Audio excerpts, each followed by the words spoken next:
So just the other day, someone told me that they are flying a tiny whoop, and he began to show me this, a 2.5-inch Cinewhoop. In today's video, I'm going to share with you the different types of drones and its categories, and I will try to be as brief as I can to keep the video short. Hope you guys enjoy the video.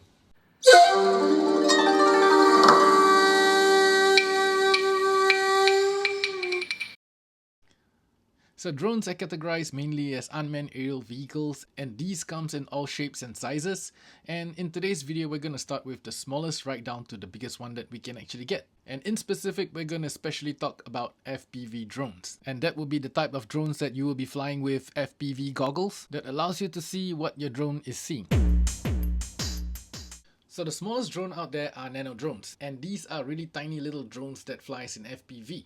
Though it is not as popular as the next category, which are the tiny whoops, and these are single plastic frame drones that varies from 65mm all the way up to 85mm. Now the tiny whoop drone started out as a toy drone with an FPV camera attached on it, and the person who actually created the tiny whoop is this guy called Jesse Perkins, who is also known as the godfather of tiny whoops. Now the next category is called a toothpick drone, and these are tiny little drones that actually have small thin arms that actually kind of like toothpicks. These are ultralight drones that range from 1 inch to 4 inch. Although there are rare ones like the 5 and 6 inch toothpick drones, they usually have exposed propellers and are pretty easy to fly. Now the next category are called the micro drones, and these could range from 2 inch all the way up to 4 inch, and these are usually the heavier set, and these are the sub 250 categories, and it could also be slightly more than that. But the toothpick drones are also categorized under micros, so generally anything under 5 inch is all known as a micro drone. The next category is the Cinewhoop. Although back in the day, the Cinewhoops used to be really big, chunky, ducted quads that goes from 3 to 5 inch size, but these days Cinewhoops are getting lighter, smaller and more efficient. Generally a Cinewhoop is a carbon frame whoop with ducts. And then there are the weird class of drones, and these are called multirotors. That includes your tricopter, bicopter, octocopter, hexacopter,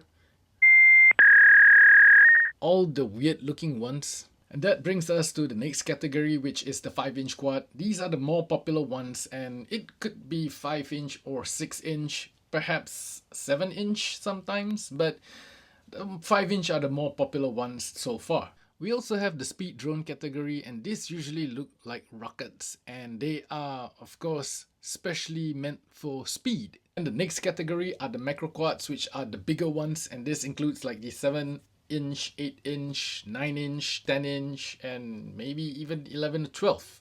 And the next category are the Cinelifters. These are specially designed to carry cinema cameras or bigger cameras, and in this sense some of them are actually octocopters because they are in X8 configuration because they have 8 motors. Some even in the standard octo formation. It could be in many different kinds of configuration, even as a Cinewhoop, but a really large one.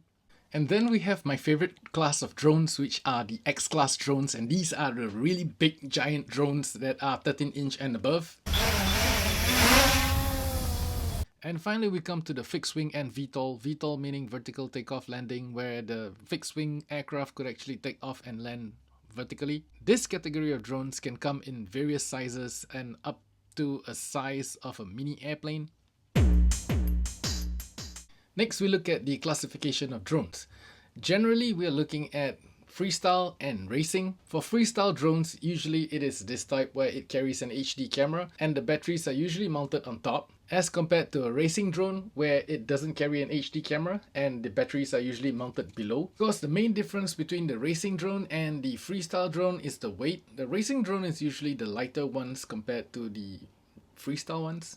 The next classification of drone is the long range drone. Now these are drones designed to do mountain surfing and go really far. The next classification are the cinema drones, and these are usually used by Cinelifters or even Cinewhoops. Sometimes there are people who actually use 5-inch drones as a cinema drone. Now, over the years, the lines of these classifications have thinned out, and you could actually use different size drones to actually do freestyle, racing, or even long range. Next, we're going to look at the configuration of the drone. As you know, there are many different types of frame styles, which is your true X, a box frame, and all kinds, including dead cats and whatnots. And here's a picture of the different types of drone configuration. Credits to FPV24.com. And this day and age, you could literally use any of these type of configuration for long range, freestyle, or racing. It really depends on every individual drone pilot out there. So these days, it really doesn't matter as the lines have all but faded, and you could actually use a dead cat for freestyle and a true X for long range. Times have changed and technology has progressed. Well, that's it for today's video. I hope that you guys find this video insightful, and till the next one, thank you all for watching and see you guys again soon. Ciao!